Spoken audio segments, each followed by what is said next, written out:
The carriage rocked her gently back and forth.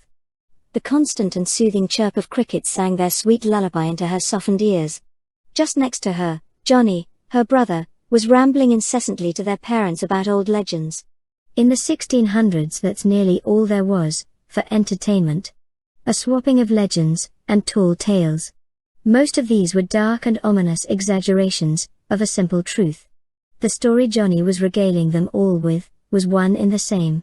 It was a ghost story of sorts, about the road they were on. He told them of bones found along the road, and how the locals believed they were the result of witches, or ghouls. Johnny's voice faded and blended into the cacophony of crickets and horse hooves, as she drifted off to sleep. She would awake sometime later, to a complete and eerie silence.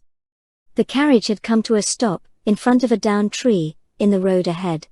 "Mom, what's going on? Why have we stopped?" Her mother just stared out of the carriage window. That's when she noticed her father was gone. "Mom, where is Dad?" Her mother remained silent. She shook her, trying to get some sort of response. But her mother remained silent, and seemingly frozen. The moonlight that shone in through the window was all she had by which to see. In the dim light, she watched as her mother slumped against the side of the cart. She realized, to her horror, that her mother wasn't ignoring her. Her mother was dead. She began to scream as the door to the carriage swung open. There, standing in the bright moonlight, was a large, deformed monster, covered in blood. He held a club in his hands, and swung it toward her head. She was knocked unconscious. Sometime later, she awoke to the sensation of being dragged across gravel, and a sound that could only be coming from water, dripping into a cave, somewhere in the darkness. She tried to speak, but it all came out muffled, and she tasted old, musty fabric. She had been gagged, bound, and was now being dragged deep into a cave. The legends her brother had told were true. She was about to be eaten by ghouls, or witches, or both. Her head slammed into something jagged and hard. Everything went black again. The next time she woke, it would be to the screams of her brother. Her head felt heavy, almost too heavy to lift. But she somehow managed it. They had been dragged into a large cavern, lit by torchlight. All along the ground were bones, in varied states of decay. Rotting flesh filled the air, and her brother's screams had reached a level where they no longer sounded human. Her eyes finally found him. Johnny was laying on a pile of bones, off to her left, and several large monsters were tearing and devouring the contents of his stomach. Her parents lay next to him, and several human children were carving them into pieces. That's when she realized, these weren't monsters. At least not in the traditional sense. These were once humans, or perhaps still were. They were just hideously deformed. Her head had become so heavy, she could no longer watch what was happening. As her eyes reached the floor just beneath her, she watched as more blood poured out of her body. Soon, she would be dead. With such a large bounty, the Sawney-Bean clan would just pickle her, and place her into a barrel. Winter was coming, and they were grateful for the meat. One fateful night, the Savage clan ambushed a married couple riding from a fair on one horse, but the man was skilled in combat, thus he deftly held off the clan with sword and pistol. The savages had fatally mauled the wife, when she fell to the ground in the conflict. Before they could take the resilient husband, a large group of fair-goers appeared on the trail, and the savages fled. The fair-goers took the survivor to the local magistrate, whom they informed of this experience. With the Bean's existence finally revealed, it was not long before the king, perhaps James VI of Scotland, heard of the atrocities, and decided to lead a search with a team of 400 men, and several bloodhounds. They soon found the Bean's previously overlooked cave in Banana Head, thanks to the bloodhounds. Upon entering the cave, by torchlight, the searchers found the Beans surrounded by human remains. With some body parts hanging from the wall, barrels filled with limbs, and piles of stolen heirlooms and jewelry.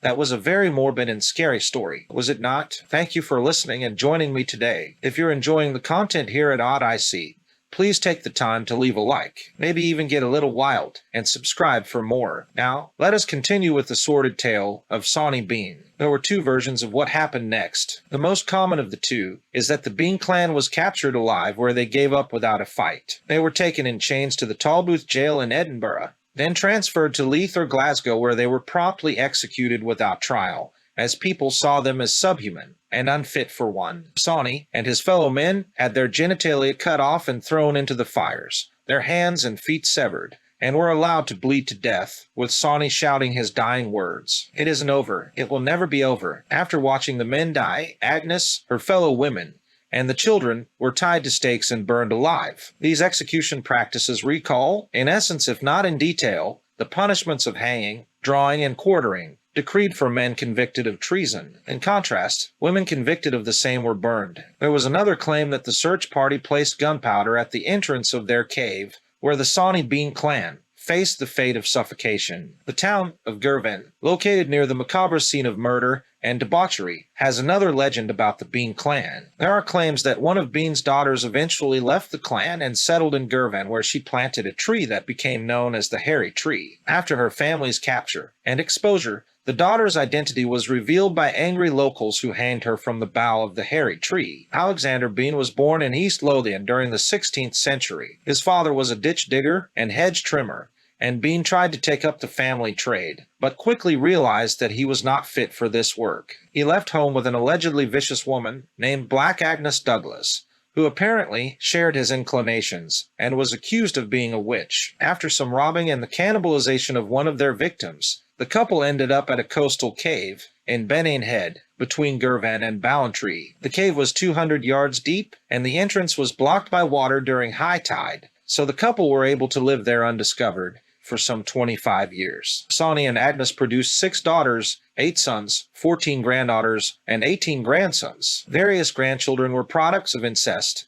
between their children. Lacking the inclination for regular labor, the Bean clan thrived by laying careful ambushes at night to rob and murder individuals or small groups. The clan brought the bodies back to their cave, where the corpses were dismembered and eaten. They pickled the leftovers in barrels. The clan discarded body parts, which would sometimes wash up on nearby beaches. This strategy was used to help conceal their crimes and lead villagers to believe that it was animals who were attacking travelers. The body parts and disappearances did not go unnoticed by the local villagers, but the Bean clan stayed in their cave by day and took their victims at night. The Bean clan was so clandestine that the villagers were unaware of the murderers living nearby. As local people began to take notice of the disappearances more significantly, several organized searches were launched to find the culprits. One search took note of the cave, but the men refused to believe anything human could live in it. Frustrated, and in a frenetic quest for justice, the townspeople hanged several innocents, but the disappearances continued. Suspicion often fell on local innkeepers, since they were the last known to have seen many of the missing people alive. Many historians have tried to search for the actual case that inspired the legend, but the earliest records of this event are from the 18th century, that is, 100 years after the time the story was said to take place, and not in Scotland, but in London. At that time, England used to satanize and vilify Scotland because of the political conflict between them. In 1745, Charles Edward Stuart, also known as the Young Pretender, led a rebellion to reclaim the British throne for the House of Stuart, which King James VI, who would later become King James I of England, belonged to. According to historian Dr. Louise Yeoman, the English used the name Sawney to make cartoonish interpretations of Scottish people. If we consider this historical context, as well as the fact that there are no accurate dates stating when the alleged crimes of the Bean clan happened, it's more likely that the legend was born as a way to stereotype Scots and portray them as barbarous and savage. The legend sounds way too gory and monstrous to be true. Really, a whole clan of incestuous cannibals living in a cave. Not sure about that, but who knows? Human nature is so strange that there might be people capable of committing even worse acts. Although this legend might have encouraged the discrimination towards Scots around that century, it was later appropriated by Scotland and turned into a local legend to feed the collective imagination. The thing is that the best quality of legends is that they can be believed because they sound partly true. So, more than being based on an actual case of cannibalism, the legend of Sawney Bean keeps moving audiences, not only in Scotland, but all around the world, because it's perceived as a raw depiction of the worst actions people are capable of committing. Thank you for watching, and we'll see you on the next one.